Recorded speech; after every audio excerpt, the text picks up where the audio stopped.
Surah Quraisy. A'udzu billahi minasyaitonir rajim. Bismillahirrahmanirrahim. Li'ila fi Quraisyin ila fihim rihlatash shita'i was-sayf. Falyabudu rabb hadzal bait alladzi at'amahum min ju'in wa amanahum min khauf. Surah Quraisy ini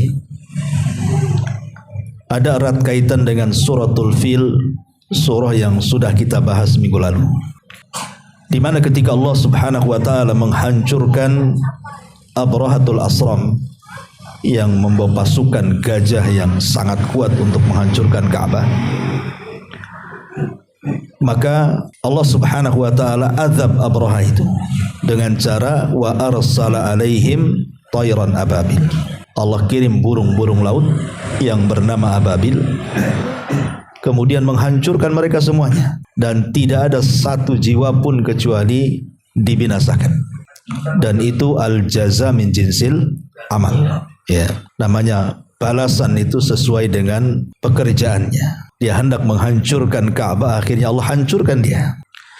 Lah, kehancuran Abraha dan pasukannya itu menyebar, beritanya sampai ke negeri Syam, ke negeri Yaman, ke negeri-negeri sekitar Jazirah Arab, dan itu membuat orang-orang Quraisy itu disegani.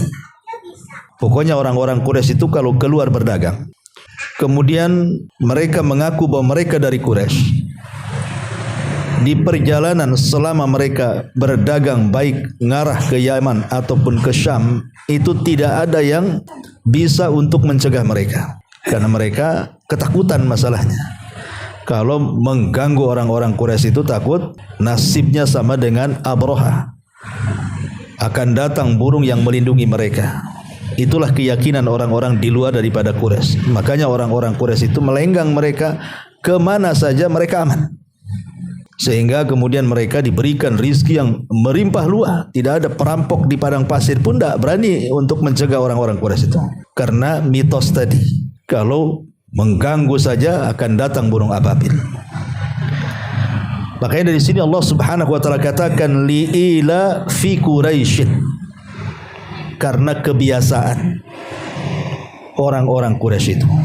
Ila fihim rihlatash shita'i was-sayf. Apa kebiasaan mereka? Kebiasaan mereka melakukan rihlah, melakukan safar, melakukan pepergian dalam rangka berniaga di dua musim. Allah katakan syita di musim dingin dan saif musim panas. Kemana? Kedua tempat. Kalau tidak ke Yaman, ke Syam. Ya, itulah jalur perniagaan orang-orang Quraisy, ke Yaman dan ke Syam di dua musim, musim dingin dan musim panas. Kalimat ilaf, ilaf itu artinya mempersatukan. Itu arti ilaf itu mempersatukan. Jadi yang tadinya berpecah-pecah kemudian disatukan, itu dalam bahasa Arab disebut ilaf.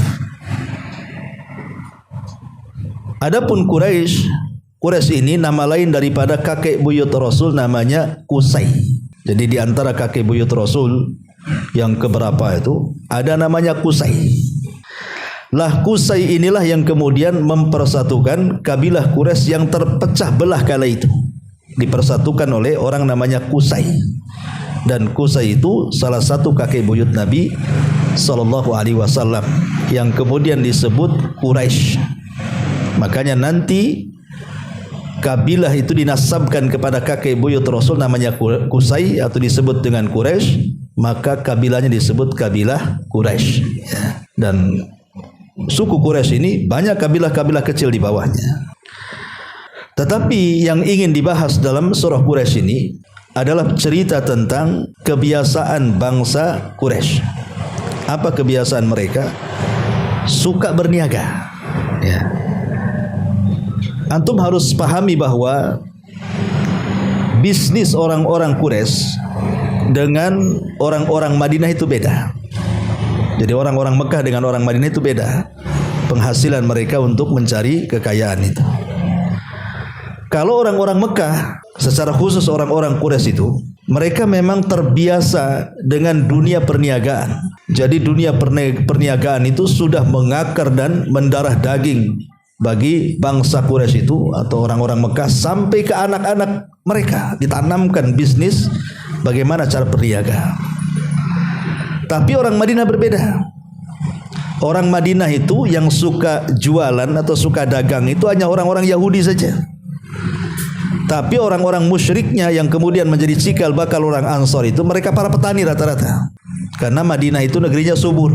Ya, jadi orang-orang Madinah itu suka bertani, berkebun. Ya, makanya mereka tidak sehandal orang-orang Quraisy dalam berniaga. Makanya perekonomiannya dikuasai orang Yahudi. Sampai Yahudi itu di Madinah punya pasar besar, pasar induk lah bahasa kitanya, namanya pasar Bani Kunaiko. Itulah pasar induknya Madinah yang punya kabilah Bani Kunaiko. Sehingga secara keseluruhan ekonomi orang-orang Madinah sebelum hijrahnya Rasul itu dikuasai orang-orang Yahudi itu. Karena kalau orang sudah sukses berniaga, ikhwan, orang bisa kaya. Pekerjaan yang memungkinkan bisa kaya cepat itu hanya seorang pembisnis, seorang peniaga. Kalau PNS, ya kan, ataupun karyawan perusahaan, itu kalau nggak korupsi nggak kaya tuh. Kalau korupsi baru kaya kan gitu ya. Kecuali dapat warisan lah, baru dia kaya. Ya. Yang ingin saya jelaskan ikhwatul fiddin muliakan Allah Azza wa Jalla. Lah karena kebiasaan orang-orang Mekah, wabil khusus orang-orang Quraisy itu mereka pandai, handal, piawai dalam berniaga. Makanya kelak nanti setelah mereka hijrah ya ke Madinah, itu bisa mengalahkan ekonomi orang-orang Yahudi itu. Jadi Nabi SAW sampai membuatkan pasar.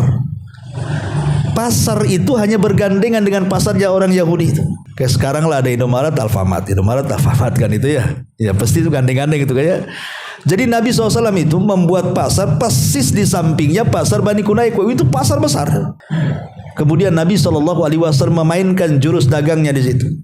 Kan banyak pakar-pakar ekonomi orang Mekah itu, Abdurrahman bin Auf gitu ya, Utsman bin Affan, Abu Bakar Siddiq, itu kan pakar-pakar dagang tuh. Dengan kecerdasan mereka hanya butuh 2 tahun saja gulung tikar tuh pasar orang Yahudi itu. Akhirnya kemudian pasar kaum muslimin mendominasi pasar kota Madinah karena kecerdasan para sahabat dalam berniaga. Bahkan Rasul adalah mentor peniaga karena dia seorang peniaga juga. Nabi SAW itu kan kerjaannya penggembala kambing dan seorang peniaga. Makanya orang-orang Quraisy itu luar biasa. Ya, makanya sampai sekarang lihat orang-orang Mekah, orang-orang Arab Mekah tuh, wah kalau soal dagang itu kayak Cina aja. Ya mungkin yang bisa ngalahkan Cina orang-orang Arab lah. Makanya antum kalau ada muka-muka Arab aja dagang lah. Kan itu. Ma'asyiral muslimin wal muslimat rahimani wa rahimakumullah. Baik, kita akan rinci dulu kalimat per kalimat dalam surah Quraisy baru kita bentangkan. Setelah Allah Subhanahu wa taala mengatakan kebiasaan orang-orang Quraisy itu adalah melakukan safar, rihlah dalam rangka berniaga di musim dingin dan panas. Rihlatasy syita'i was-shaif. Kemudian Allah mengatakan falyabudu rabb hadzal bait. Maka hendaklah kalian menyembah Rabb pemilik Ka'bah ini. Bait di sini maksudnya Ka'bah. Ya. Seolah-olah Allah Subhanahu wa taala ingin katakan di sini. Ya. Setelah Allah Subhanahu wa taala berikan nikmat kepada kalian berupa ekonomi yang lancar, kemudian keamanan yang luar biasa, kemanapun kalian keluar tidak diganggu, maka Allah Subhanahu wa taala hanya minta kepada kalian bersyukurlah kepada Allah. Dengan cara apa? Beribadahlah, sembahlah Rabb pemilik Ka'bah. Itu hanya itu yang Allah minta. Abraha sudah dihancurkan, kalian sekarang disegani dunia, kemana-mana tidak ada yang ganggu, ekonomi kalian lancar. Itu semua nikmat. Nikmat itu harus dibalas dengan kesyukuran. Maka Allah Subhanahu wa taala minta agar kalian bersyukurlah wahai bangsa Quraisy, karena sudah dilimpahkan banyak nikmat kepada kalian. Cukup kalian menyembah Rabb pemilik rumah ini. Dengan cara apa? Mengikuti ajaran Nabi. Nabi SAW diutus di tengah-tengah mereka, kemudian mengajak mereka untuk mentauhidkan Allah dan meninggalkan kesyirikan kepada selain Allah kepada Lata, Uzza, Manat, Hubal, Saif, Nailah dan berhala-berhala yang lainnya. Cukup menyembah Rabb pemilik Ka'bah ini, itulah mentauhidkan Allah Azza wa Jalla. Tapi apa yang terjadi? Mereka justru menolak ajakan Rasul dan tidak mau menyembah Allah Subhanahu wa taala. Konsekuensinya apa? Dicabut nikmatnya. Berapa kali akhirnya Mekah terjadi paceklik hebat. Kelaparan di mana-mana kan itu. Akibat mereka tidak bersyukur kepada Allah Azza wa Jalla setelah diutus kepada mereka seorang nabi, seorang rasul. Itu makna falyabudu rabb hadzal bait. Tentu sering saya ulang-ulang kepada antum semuanya, kalau kita bicara soal tafsir Al-Qur'an, maka kaidah secara umum al-ibratu bi umumi lafdhi la bi khususi sabab. Sebuah pelajaran itu bukan karena sebab turun tetapi karena umumnya lafaz. Ya, memang surah Quraisy ini bicara soal orang-orang Quraisy, ya, secara sebab khusus. Tetapi pelajarannya umum, pelajarannya mencakup kita semuanya. Jadi kalau seandainya Allah berikan nikmat apapun kepada kita, jangan sampai nikmat dibalas kekufuran. Balaslah nikmat itu dengan kesyukuran. Nikmat apa saja, ya. Karena kalau seandainya kita ingin ditambah nikmat oleh Allah Azza wa Jal setelah nikmat yang sebelumnya Allah berikan kepada kita, maka bersyukurlah kepada Allah akan nikmat-nikmat yang Allah anugerahkan. Dari sini Allah katakan, la in syakartum la azidannakum. Kalau kalian syukur ku tambah. Wala in kafartum inna adzabi lasyadid. Tapi kalau kufur, kalian akan diadab. Kemudian Allah mengatakan kalimat falyabudu rabb hadzal bait. Kalimat hadzal bait, ya, Rabb pemilik Ka'bah. Ulama tafsir mengatakan di sini ada isyarat tentang keutamaan Mekah dan keutamaan Ka'bah. Kalau kita bicara tentang keutamaan Mekah secara umum, ya, sebelum kita khusus keutamaan Ka'bah. Mekah ini negeri yang diberkahi. Sejak Allah ciptakan pertama kali bumi Mekah itu sudah diberkahi. Dan satu-satunya bumi di mana Allah Subhanahu wa taala pertama diibadahi, di mana? Di Mekah. Pertama kali Allah diibadahi oleh manusia itu di mana? Di Mekah. Kapan? Saat Adam diturunkan. Kemudian dipisahkan dengan Hawa, kemudian dipertemukan di Arafah. Kemudian mereka melenggang ke Ka'bah, kemudian mereka tinggal di situ beribadah kepada Allah. Itulah bumi pertama yang diinjak manusia untuk beribadah kepada Allah, hanyalah bumi Ka'bah atau bumi Mekah secara umum, ya. Makanya Ibrahim alaihi salatu wassalam berdoa kepada Allah Azza wa Jalla tentang bumi Mekah ini kan itu. Saat ketika dia meletakkan istrinya Hajar dan Ismail dengan doa yang macam-macam doa. Allah kabulkan. Makanya negeri itu adalah negeri doanya Ibrahim. Luar biasa. Mekah itu negeri yang luar biasa karena mulianya Mekah sehingga Allah terkadang mengulang-ulang dalam Al-Quran dan dijadikan sumpah dalam Al-Quran. Seperti Allah mengatakan wattini wazzaitun wa turi sinina wa hadzal baladil amin. Wa hadzal baladil amin maksudnya Mekah. Dan tidaklah Allah bersumpah dalam sebuah ayat dalam Al-Quran dengan makhluknya kecuali makhluk itu punya keistimewaan, karena tidak mungkin zat yang maha agung bersumpah dengan sesuatu yang remeh. Tentu akan bersumpah dengan sesuatu yang memiliki keagungan juga di sisi Allah Subhanahu wa taala. Termasuk juga Mekah memiliki keagungan di hadapan Allah Subhanahu wa taala. Adapun Ka'bah secara khusus, Ka'bah ini kiblat bagi kita. Makanya kenapa ketika kita sholat kita disuruh menghadap kiblat. Ketika kita menguburkan jenazah, kemudian kita disuruh dihadapkan jenazah itu ke arah kiblat. Ketika kita menyembelih binatang, ya kan, kita juga mengarahkan binatang itu ke arah kiblat. Artinya Ka'bah itu kiblat kaum muslimin. Kiblat kaum muslimin itulah Ka'bah. Bukan kita nyembah Ka'bah, tidak.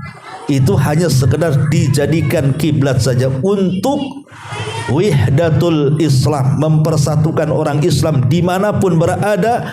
Kalau sholat, kalau menyembelih, kalau menguburkan, hadapkan ke Ka'bah. Ya. Hanya sekedar untuk dijadikan kiblat saja, bukan itu apa-apa. Ya. Ma'asyiral muslimin yang dimuliakan Allah Azza wa Jalla. Terlebih kemudian Ka'bah sendiri adalah tempat di mana Allah Subhanahu wa taala mempersatukan umat Islam dalam sebuah ibadah yang sangat mulia. Ibadah apa? Haji dan umrah. Dari mana-mana negara tumplak di situ. Sehingga tidak ada satu tempat di bumi yang boleh ditawafi kecuali Ka'bah. Tidak ada satu tempat di bumi yang orang boleh sa'i kecuali di Ka'bah. Tidak ada satu tempat orang yang boleh lempar jumroh kecuali di Mekah. Nggak boleh tawaf mengelilingi pesantren. Lempar jumrohnya pakai sak semen. Gitu ya. Hanya ada di sana tawaf, sa'i, lempar jumroh itu di Ka'bah sana lah, di sekitar Ka'bah dan juga di Mekah secara umum. Ibadah haji manasik di situ. Dan siapapun yang beribadah di situ pahalanya besar. Lihat orang haji itu, bukan hanya pahalanya itu seperti anak yang baru dilahirkan tidak punya dosa, tapi lebih daripada itu, laisa lahul jaza indallahi ilal jannah. Tidak ada balasan yang layak bagi haji yang mabrur itu kecuali surga. Ya, bagi yang mabrur, ya, disebut mabrur itu artinya yang memperbaiki diri orang yang haji. Sebelum haji nggak sholat, setelah haji rajin pula sholat, itu disebut mabrur. Ya, sebelum haji ngadu ayam, setelah haji berhentilah dia judi, gitu ya. Sebelum haji dia mabok teler, setelah haji masya Allah alim luar biasa, itu mabrur namanya. Ya. Sebelum haji sholat, setelah haji tak sholat pula, tak mabrur lah. Gitu ya. Sebelum haji tak mabuk, habis haji teler, bukan mabrur itu, kabur haji, kabur gak jelas tuh ya. Jadi orang yang beribadah di sana itu luar biasa. Bahkan satu-satunya masjid yang kalau diziarahi dapat pahala itu Masjidil Haram. Kata Rasulullah, tushaddu rihal illa ila salasati masajid. Tidak boleh melakukan safar dalam rangka ibadah kecuali ke 3 masjid saja. Masjidil Haram, Masjid Nabawi, Masjid Aqsa. Bahkan kalau solat di Masjidil Haram 1 rakaat sama dengan 100.000 kali solat di Masjid Nurul Hidayah. Ya, luar biasa tuh. 100.000 kali solat pahala. Ya, bukan pula habis sholat 1 rakaat di sana, umpamanya habis sholat maghrib di sana, pas pulang ke sini tak mau sholat maghrib. Kenapa? Saya udah ada stok 100.000 kali sholat Ustaz. Gak enak kali, gak gugurkan sholat maghrib. Itu bandingan pahala, ikhwan. Ya, jadi dari segi pahala luar biasa di situ kan. Pokoknya luar biasa Ka'bah dan Mekah itu. Makanya Allah mengatakan, "Falyabudu Rabb hadzal bait." Belum lagi di Mekah itu ada apa? Ada air Zam-Zam, ya kan? Air yang diberkahi kalau antum minum, kemudian antum berdoa, doanya mustajab. Jadi kalau antum dapat air Zam-Zam dikasih kawan habis umroh, habis haji gitu ya. Waktu minum itu antum doa. Karena Rasul yang mengatakan ma'u Zam-Zam lima syuribalahu. Air Zam-Zam itu bisa mengabulkan setiap permintaan peminumnya. Minta ya saat minum itu, minta supaya dicerdaskan gitu ya, minta supaya disehatkan dan begitu seterusnya. Intinya kalau kita cerita Mekah dan Ka'bah secara khusus luar biasa keutamaannya. Tempat yang dimana Nabi SAW hidup dari kecil di Mekah, lahir di Mekah Nabi itu, kemudian dibesarkan di Mekah, kemudian diangkat jadi Nabi juga di Mekah, berdakwah pula di Mekah. Bayangkan Rasul hidup 53 tahun loh di Mekah tuh. Karena Rasul diangkat menjadi Nabi dan Rasul di usia 40 tahun. Kemudian dari usia 40 tahun dipotong dakwah Rasul 13 tahun. 13 tambah 40, 53 tahun. Jadi Rasul itu tinggal di Mekah 53 tahun tuh, bayangkan. Itu tempat tinggalnya Nabi, tempat tinggalnya Rasul kita. Ya wajar itu tempat yang mulia bagi kita. Kemudian Allah mengatakan, "Falyabudu rabb hadzal bait alladzi at'amahum min ju'in wa amanahum min khauf." Alladzi at'amahum, Allah yang telah memberikan kenyang kepada mereka dari kelaparan, dan Allah yang memberikan keamanan kepada mereka dari rasa takut. Kenapa di sini Allah Subhanahu wa taala mendahulukan kenyang dari rasa lapar, baru setelah itu aman dari rasa takut? Karena aman itu biasanya lahir dari kenyang. Orang kalau kenyang aman, kalau lapar nggak aman tuh biasanya. Makanya didahulukan masalah kenyang dulu, baru cerita aman. Orang tuh kalau ekonominya bagus, sebuah negara itu kalau ekonominya bagus, rakyatnya kaya-kaya, cukup-cukup gitu ya, tidak ada yang kelaparan, maka negara itu aman. Aman negara itu. Ya. Tapi kalau seandainya negara itu rakyatnya kelaparan, susah cari makan, susah cari pekerjaan, alamat negeri itu kacau tuh. Kacau tuh. Kenapa orang maling coba? Kenapa orang mencuri? Kadang-kadang alasan mereka ada yang karena ingin makan, ingin biaya istrinya yang sedang mau melahirkan kan itu ya. Kadang-kadang untuk biaya anak-anak sekolahnya, macam-macam kalau kita lihat di berita kriminal itu. Orang yang ketangkap mencuri itu alasannya itu. Istri lagi hamil melahirkan tak ada duit, akhirnya apa? Nyolong pipa di jalan kan itu ya. Kemudian kalau ditangkap gitu, kenapa kau nyuri gitu kan? Pagar orang dicopot tuh, bayangkan. Ini kalau alhamdulillah di Batam saya belum pernah dengar ya. Oh, daerah Bekasi, sewaktu saya main ke kawan di Bekasi itu pagar besi nih bisa diangkut orang tuh. Cemana lah caranya itu? Jadi orang itu memang udah bawa pickup, di pickup itu memang sudah ada gerendanya, sudah ada gergajinya. Pokoknya gerak cepat itu. Ya, tahu-tahu set sudah hilang tuh gerbang tuh. Memang sampai ke gerbang-gerbang lah dicuri orang tuh. Terakhir nyuri orang untuk dijual ginjal nih yang lagi rame-rame sekarang kan. Orang dikelabui, mau enggak kau kerja di Kamboja katanya. Gajinya sekian ratus juta. Oh mau. Sampai sana sudah tanda tangan. Bego pula dia, bahasa sana tak paham. Akhirnya rupanya isi perjanjiannya apa? Jual beli ginjal. Terpaksa lah, mau nangis gimana di negeri orang, paspor ditahan orang. Dia dalam ruangan, terpaksa lah dia disuntik dokter, diambil ginjalnya. Tuh lihat, ngeri di zaman sekarang, ikhwan, hati-hati. Ya, jangan kemudian gara-gara gaji besar, rupanya pula jual beli ginjal isinya. Ya. Intinya bahwa keamanan itu akan muncul karena rasa kenyang. Ya, ekonomi cukup, pekerjaan ada, ya, maka aman tuh. Nah, di sini Allah Subhanahu wa taala mengatakan, alladzi at'amahum min ju'in wa amanahum min khauf. Di antara nikmat Allah Subhanahu wa taala yang paling besar adalah Allah karuniakan keamanan kepada kita ini. Sebuah negeri kalau aman, ikhwan, kita bisa cari kerja dengan tenang, bisa ibadah dengan tenang, bisa belajar dengan tenang, bisa ngerawat anak istri dengan tenang. Itu kalau negeri aman tuh. Coba antum lihat negeri yang ada konflik. Ya, seperti Suriah, Yaman, apalagi Libya, kemudian Rohingya gitu ya, yang nggak aman-aman lah, tengoklah. Akhirnya mereka, ya sekarang ini Ukraina perang dengan Rusia kan gitu ya. Akhirnya gelombang pengungsian di mana-mana. Ataupun orang-orang yang tidak aman dari bencana karena gunung meletus, karena tsunami, karena apa, akhirnya berada di pengungsian. Lihat kondisi mereka tuh. Mau makan aja harus minta, harus ngumpulin donasi orang kan gitu ya. Mau sholat aja takut kena tembak, kena sniper. Itu negeri-negeri yang tidak aman tuh. Makanya alhamdulillah negeri kita ini negeri aman. Ya, jangan kemudian negeri yang sudah aman diciptakan pula menjadi tidak aman. Seperti siapa? Seperti orang-orang Khawarij. Mereka melakukan pengeboman di sana sini kan. Ngebom sana, ngebom sini. Siapa aja sasarannya pun tak jelas. Ngebom nggak ada yang mati di situ. Udah capek rakit-rakit bom meledak, tak ada yang mati. Yang mati dia yang ngebom. Gitu ya. Salah sasaran. Itu mau ngebom sendiri itu namanya.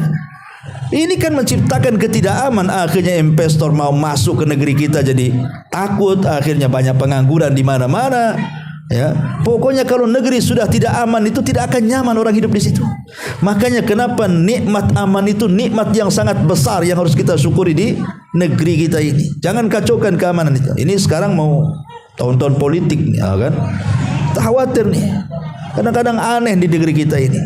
Ada orang yang kemudian membela mati-matian calon legislatifnya atau calon presidennya atau calon pemimpinnya. Wah, pokoknya sampai dia bisa berdusta loh. Sampai siap jadi buzzer, nyebarin berita hoax. Yang Anda bela itu bukan nabi, bukan Tuhan kan itu ya. Kita ini disuruh membela Allah sebagai Tuhan kita dan nabi sebagai rasul kita. Itulah bela itu.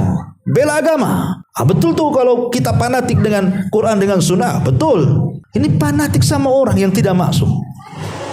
Ya, sampai kemudian dia rela gitu ya merogoh uang, padahal kalau seandainya itu diinfakkan ke fakir miskin, nah berapa kepala fakir miskin diselamatkan dari kemiskinan, anak-anak yatim dan begitu seterusnya.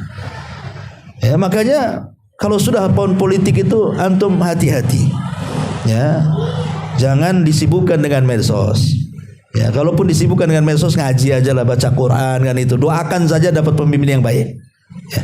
Tidak perlu antum ikut-ikut nyebar berita-berita hoax yang enggak jelas, karena terkadang pembuat berita ini sholat enggak, apakah dia orang kafir, apakah dia orang fasik, kita tidak tahu di balik penyebaran berita itu. Makanya Allah Subhanahu wa taala mengatakan idza ja'akum fasikum binaba'in fatabayyanu. Kalau orang fasik datang membawa berita, tabayun dulu. Itu orang fasik yang kasih berita tabayun. Ini kadang-kadang di medsos ini enggak tahu apakah dia fasik ataukah di atas fasik dia kafir. Kalau fasik saja masih muslim, tapi dia fasik disuruh tabayun, macam mana yang kasih berita itu orang kafir? Ya kan? Jadi sini ikhwatul fillah muliakan Allah Azza wa Jalla. Jadi mawas dirilah kita sekarang ini tahun politik. Ya, jangan kemudian kita ini awalnya tak punya dosa, gara-gara nengok YouTube pula punya dosa jadinya ya. Nah, jadi harus dipahami. Baik. Kita kembangkan sedikit. Surat Quraisy ini ikhwatul fillah muliakan Allah Azza wa Jalla menggambarkan kepada kita tentang kebiasaan orang-orang Quraisy, dan ini perlu dicontoh oleh kita ya, bahwa mereka itu adalah pakar-pakar ekonomi, pakar-pakar bisnis ya. Karena terkadang ikhwatul fiddin, kekayaan ini ya boleh juga bisa melalaikan kalau seandainya orang tidak, yang memegangnya itu tidak ada iman. Makanya ada istilah Nabi itu malun saleh li rajulin saleh. Harta yang baik itu kalau yang megang orang baik. Tapi harta akan jadi jahat kalau dipegang orang jahat. Harta akan jadi baik kalau yang megang orang baik. Tapi harta bisa jadi jahat kalau yang megang orang jahat. Ya. Tetapi ingat bahwa harta juga bisa menopang kejayaan Islam. Lihat negara-negara kaya, terkadang mereka menghutangi negara-negara miskin kan. Kemudian mengatur pula negara-negara miskin sampai kepada mengatur soal urusan agama. Ya, contoh saja yang mudah ya. Kenapa tergerus kalender Hijriah? Sampai sekarang tidak laku kalender Hijriah. Dan hampir semua negara di mana-mana negeri kembali ke kalender Masehi. Padahal kalender Hijriah itu kalender umat Islam kan. Tapi di negeri kita sendiri gak laku. Karena rata-rata PT-PT kalau gajian itu tak pakai kalender Hijriah kan. Berapa Hijriah itu antum gajian? Ada yang ngomong gitu? Kan itu. Ya paling tengoknya kan paling tanggal Masehi kan gitu ya. Ini udah bulan Juni nih, ya akhir Juni lah gajian. Enggak ada saya dengar itu, saya gajian akhir Syawal Ustaz. Itu kalau puasa ya. Ya saya belum puasa Syawal. Kan gitu ya. Ya mungkin itulah kenapa bisa tergerus coba. Padahal dulu umat Islam itu menggunakan kalender Islam loh, Hijriah. Kenapa? Salah satunya apa? Karena kejatuhan negara Islam. Waktu terakhir Turki Utsmani berkuasa, ya, Turki Utsmani minta bantuan kepada Perancis dan negara-negara barat yang lainnya. Dan mereka siap bantu tapi dengan syarat 1, 2, 3. Salah satu syaratnya apa? Hapuskan Hijriah, ganti Masehi. Nah, jadi yang menekan siapa? Musuh yang punya kekayaan kan begitu. Makanya terkadang negara-negara kaya itu semena-mena dia dengan negara-negara miskin tuh. Artinya orang Islam pun perlu kaya, gitu maksudnya ya.